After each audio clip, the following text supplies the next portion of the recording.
I used to have a mentor in the past. I learned a lot from this, my mentor. I had a high respect and honor for this, my mentor. But at some point of his life, he made a kind of a mistake. Something he did that disappointed me. I didn't know how to handle it. I was still young then. I judged him wrongly. The way I went about that course, if it's what I know now, I wouldn't advance in that course the way I went about it. However, when the thing that was happening to me began to happen to me, God told me it's because of that thing that happened many years ago. So the Lord began to show me in the scripture. First place he took me to was Matthew 7:1. The same quantity of way you are exerted judgment on others, the same way your own will come. No matter how anointed you are, no matter how powerful you are, the Lord began to teach me that anytime you judge people based on their mistake, what you are doing is that you are applying for that same thing that person made to become your reality. So when somebody make a mistake around you, it's either God wants you to learn from their mistake, then pray for them. When you are praying for them, what you are doing is that you are shunning that thing from happening to you. But when you condemn the person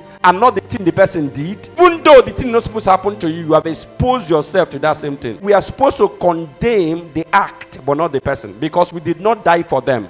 Whenever you judge others, whenever you condemn others, not what they did, you are condemning the person who did it. You are exposing yourself to that same mistake. So when you come to the point of judging men, condemning men, sentencing them without prior order from God, you have exposed yourself to that danger. Galatians chapter 6 from verse 1. He said, if any of your brothers in church is caught up in a fault, he said you should restore the person in the spirit of meekness. You are not condemning the person like you are perfect. You are restoring the person in the place of humility. The reason why you are doing that in the place of humility is that you are considering yourself, lest you will be tempted the same way they are tempted. So when somebody have a fault or make a mistake, the thing you are expected to do as a believer is to pray for that person. The reason why that thing is happening around you is because it is something that will happen to you in the future.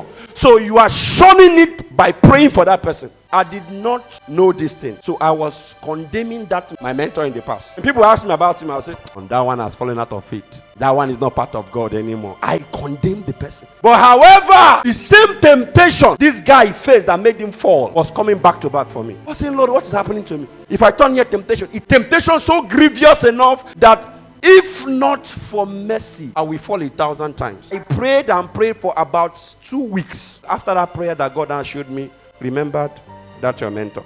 So the reason why God allowed that my mentor to make that mistake around me is because such a thing will happen in the time to come in my life. If I had prayed for him, restore him, or look for somebody that is higher in that rank to talk to him, I have sown a seed and put a hedge over my life. So that thing will not happen the way it's happening now. I wouldn't have even noticed it. Some of you here, the reason why you are going through what you are going through in your marriage is because you once condemned somebody in that same reality. The reason why some of the things that happen to you is because you judged somebody wrongly. You condemned somebody did not die for. Your blood does not even qualify to pay for your own sin. Yet you have the audacity to be judging people that Jesus died for.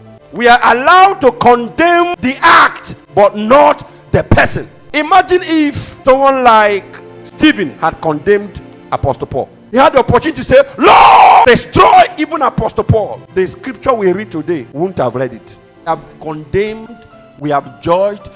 You don't know what will become of the person in time to come, but you have condemned, analyzed. Some of us who have gossiped people, we have finished them based on just little mistake. Had unknowingly to you, you are sowing a seed. The Bible said in Galatians 6:1, brethren, if any man be overtaken in a fault, ye which are spiritual. That means not everybody has the right to even restore. The people who are spiritual, just like the pastors, the ministers who are spiritual, are the one giving the liberty to restore. Do it in the spirit of humility, meekness, considering yourself, lest thou also will be tempted.